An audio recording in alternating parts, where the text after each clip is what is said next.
So let's begin with this exercise. The directions would say simplify as much as possible if possible. Okay, if it's not possible to simplify, write NP for not possible. We're stressing here the difference between multiplication and addition. So please pause the video and try these. Okay, if you're back, we don't need like terms to multiply. So I can multiply this. It's very tempting to say that's radical 5. It is not. This one is not possible because we need to have like terms to add. Okay, we multiply without like terms. We must have like terms for adding. In this case, this is not radical 6. But what I would do is when I say simplify as much as possible, if possible, you might have said, well, it's not possible to simplify, but this isn't written properly. We don't like that 3 written behind the radical. We would write this as 3 radical 2. All right, and so I would consider this to be a simpler answer than the one that's on the left. So that's how I would like you to write that one. And then down below, we do have like terms, so we can add them. Again, this is not radical 6, though. This is 1 radical 3 plus 1 radical 3. We keep the units the same. We have like units, and you keep those units in addition. So that would be 2 radical 3. So we are continuing to work on this handout and work with rules with negative exponents. So instead of doing the ones on this handout, because I want to save those for you to work on, I wrote a couple other problems here. And remember how I told you about my favorite teacher, Mr. Hopkins, who always said upstairs and downstairs. Okay, so if I were writing these with positive exponents, I would start with the 2/5 and say, okay, well, 2's upstairs, 5's downstairs. Okay, if I want to write this with a positive exponent, that means it has to come downstairs. Okay, so when it comes downstairs, it's right there beside the 5. All right, so that would be the final answer here. Same idea with this one. Okay, there's nothing that tells the 7 it should move. The 7 is downstairs, it's going to stay downstairs. But now if I want to write this with positive exponents, the x squared also has to come downstairs. All right, well, what's upstairs? I can't just not put anything up here. I have a 1, right? That invisible but understood that it's there value of 1. Another way I could approach both of these problems, though, is to take that constant or that coefficient, the 2/5, and separate it away from the x. Okay, then I could apply the rule with the x. Actually, I'm going to come down here. And then I can write that as 2/5 times 1 over x to the 4th. And then we just reviewed fractions. And so I know to multiply fractions, I multiply across the top, across the bottom, which is how I would get this as my simplified answer. Okay. If you wrote this on a quiz, though, what I have down here in green, I'd give that full credit. Okay, if the direction said write with positive exponents and you answered like this, I'm fine with that. So again, this problem is the same as 1/7. Remember, dividing by 7 is the same as multiplying by 1/7.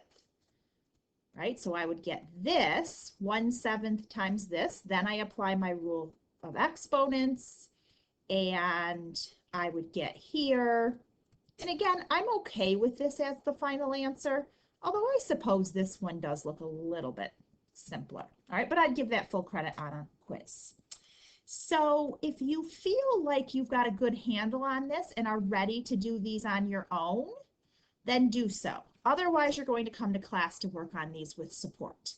So let's go on and look at some of these rules. And these are all rules you've done in high school.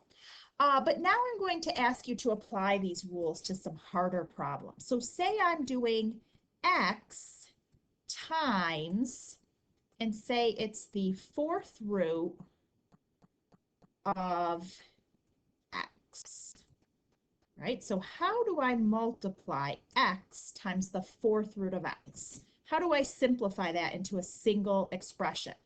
And I have powers of the same base. My base is x in both. And let's not forget then that this is x to the first. Well, what is the fourth root of x, right? And that is equal to, didn't leave myself much space to work, but I think I can squeeze this in. X to the first times x to the 1/4.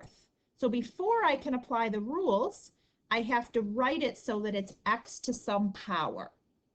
Okay, and then you had a whole section of practice where you were adding 1 to a fraction, subtracting 1 from a fraction. So right here, this would be 4/4, add 4/4 to 1/4, and I would get x to the 5/4 as my final answer here. Okay, so this is similar to what I'm telling you to do in number 21. If I'm dividing, right, again, radical x is x to the 1/2. So if I'm dividing, I have to subtract the exponents. So this next section, simplify as much as possible. One thing I want to point out about fifth roots, fourth roots, cubed roots, and I feel like, you know, I've taught Calc 1 many times. I don't even know if I've ever had my students have to work with an expression like there is in number 36, but let's say you wanted to find the cubed root of, say, 40, and you wanted to simplify that as much as possible. Okay, what I would do is I would take 40 and actually I'll make it 40x cubed. I would take 40 and I would do a prime factorization. That's a cubed. Okay, so 40 is 8 times 5.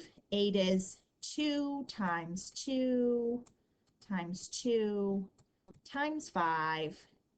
And then that's supposed to be an x cubed. X times x times x. Now, if I'm taking the square root, a pair comes outside as 1. If I'm taking the cubed root, a triple comes outside as 1. Okay, so this will come outside as 1, 2. 5 is going to be stuck. It doesn't have 2 other people to partner up with. And so a 2 is going to come outside, and x is going to come outside as 1, right? Because it's the cubed root, so it takes 3 to come out as 1 because it's the inverse. Cubed root is the inverse of cubing something. All right, so my final answer would be 2x radical 5. Okay, so with the fifth root, I need to pair things up in 5s, and then they come out as 1. Now, in number 37, this happens all the time in Calc 1, and this is such a disaster for students. So one of my approaches in teaching you pre-calc is I thought about the things that give my Calc 1 students the most trouble. And I thought about how do I help you improve and understand those skills before you get to me. So I talked already about not being afraid to take the constant or the coefficient, right? That has the same meaning, constant or coefficient that we're calling C. Don't be afraid to rip that apart from the variable part of the expression. So what we have here then in letter A is I can pull off, the constant would be the 2/3, right? Separate that from the variable, right? So then I'd have 1 over x squared. And think about multiplying this back. If I multiply it back, I get back to this. Okay, so I've separated this off. Notice in letter B, right? Same idea, except this time the x squared is in the numerator. Okay, now if you look at the format you're being told to write this in, this says write it in the form constant times x to some power. It doesn't say it can be 1 over x to some power. Okay, that's different, right? That is not x to some power. So I'm going to put like the like Can't do this symbol through that. Okay, so that means that coming over here, I don't have this in the right format. It needs to be x upstairs. I need an upstairs x. Okay, well, I should know that if I want to bring this x upstairs, then that negates the power. Okay, so for me to bring the x upstairs, it's x to the negative second. All right, so this one's just fine like this because I have the constant 5/2 times an x is to the power of 2. All right, but over here, now my constant is 2/3, and I've got x to the power of -2. So if you feel at all shaky about this, and I'm not surprised if most of you do feel a little shaky on this, please sign up to either come to class on Monday or come to office hours on Monday late in the afternoon.